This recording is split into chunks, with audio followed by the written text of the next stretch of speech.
We have all seen the tropes: psychic mediums conducting seances, master negotiators seeing through bluffs, or fictional detectives deducing a life story from a single glance. For centuries, we have treated this ability to extract hidden information as a kind of supernatural gift. Most of us operate under a comforting assumption that our internal world is entirely our own. We believe our thoughts, our insecurities, and our true intentions are locked away behind our faces, completely invisible to the outside world, unless we choose to share them. That assumption is factually incorrect. You are constantly broadcasting your internal state. Every micro-movement, every shift in posture, and every pause in your speech leaks data to anyone paying attention. High-level mind reading is the ruthless, systemic observation of physical and psychological tells that the target broadcasts without realizing it. By deconstructing this observation into 3 ascending layers, starting from macro environments down to involuntary microbiology, anyone can learn to decode these human anomalies and see what people are attempting to hide.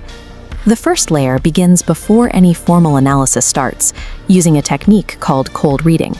This conversational strategy is designed to quickly profile strangers by extracting information while making the target feel deeply understood. This process relies on Barnum statements. These are vague personality descriptions that apply to the vast majority of people, such as, "You have a great deal of unused capacity," but feel intimately unique to the individual hearing them. This diagram shows the cold reading hierarchy. A manipulator builds a foundation using setting the stage and Barnum statements to create artificial intimacy.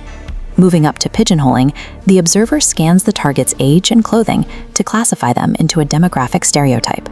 You don't need a crystal ball to use these macro strategies. In everyday conversations, the most effective way to extract data is a tactic called the silence trap. When you ask a question and the person finishes answering, you simply maintain unbroken silence. Humans are biologically wired to find dead air stressful. To relieve that anxiety, the target will almost always keep talking, volunteering vulnerabilities they intended to keep hidden just to fill the gap. While they speak, the observer employs mirroring.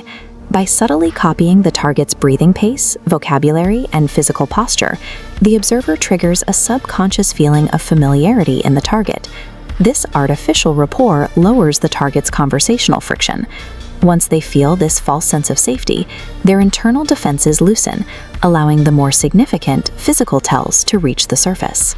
When people lie or mask emotions, they dedicate almost all their cognitive bandwidth to controlling their facial expressions and their words. Because the brain is hyper-focused on the face, the lower body often goes completely unmonitored. As this diagram illustrates, you can find the true power dynamic in any group by watching the feet. Even if someone is standing quietly on the periphery, the group's feet will naturally point toward the person they subconsciously perceive as the leader.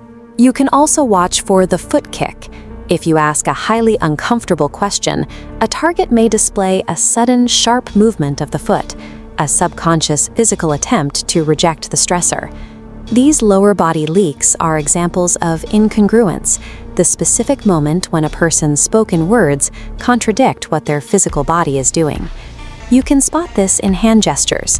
A person claiming to be open to your ideas while tightly crossing their arms is displaying a self-soothing, blocking behavior.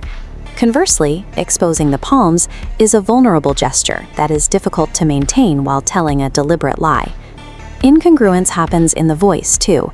If someone states a definitive fact, but their vocal intonation rises at the end like a question, that auditory mismatch reveals submissive insecurity about the very claim they are making. Spotting these physical and auditory mismatches provides a real-time map of a target's internal discomfort, pinpointing exactly when a topic strikes a nerve. To find the final layer of emotional leakage, we have to look closer. This leads to the science of micro-expressions, pioneered by psychologist Paul Ekman. Micro-expressions are involuntary facial movements tied to neural mechanisms that flash across the face for a fraction of a second. They reveal the genuine emotion hiding beneath the mask before the conscious brain can intervene. These flashes follow biological indicators. Watch for sudden tightened lips and glaring eyes of anger, or a raised upper lip and wrinkled nose of distaste. You can even test the authenticity of a smile. A genuine Duchenne smile requires the involuntary engagement of the muscles around the eyes, creating visible crow's feet. A fake smile will only engage the mouth, leaving the eyes static. Professional investigators often use the 3-second rule. If a facial expression changes rapidly within 3 seconds of an emotional trigger, like a difficult question, it is highly likely to be an authentic leak of their true state.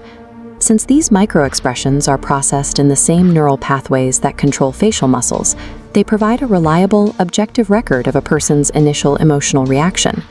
A master observer takes this synthesis of macro, physical, and micro data to find the specific pressure point that drives a target's behavior. This weighing of the cost and benefit of every action is known as cui bono, who benefits. It helps determine if a target's hidden core need is for respect, for security, or for love and approval. True mind reading is the calculated, unemotional application of this layered observation. It is looking past the words people say to read the raw data their bodies are broadcasting. Layering these observations doesn't just reveal lies, it provides a predictive map of human intent. You aren't just reacting to people anymore. You are anticipating their next move before they make it. Test the silence trap in a conversation tomorrow. Just ask a question, wait for the answer, and hold your silence. Watch the hidden mechanics of behavior reveal themselves.